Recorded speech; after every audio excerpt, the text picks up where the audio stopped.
நற்செய்தியை பறைசாற்றுங்கள். தந்தை, மகன், தூய ஆவியின் பெயராலே ஆமீன்.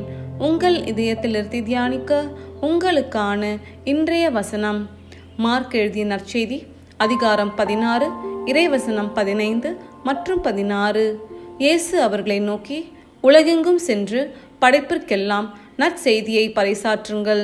நம்பிக்கை கொண்டு திருமுழுக்கு பெறுவோர் மீட்பு பெறுவர், நம்பிக்கையற்றவரோ தண்டனை தீர்ப்பு பெறுவர். ஜெபம்.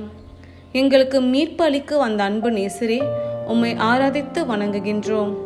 திருமுழுக்கு பெற்ற உம் அன்பு பிள்ளைகளாகிய நாங்கள் உம்மை போல் வாழ்வு வாழ பிற இனத்தவர் எங்கள் வாழ்க்கை முறையில் உம் அன்பை கண்டு மீட்பு அடைய எங்களை ஆசிர்வதியும். ஆமீன்.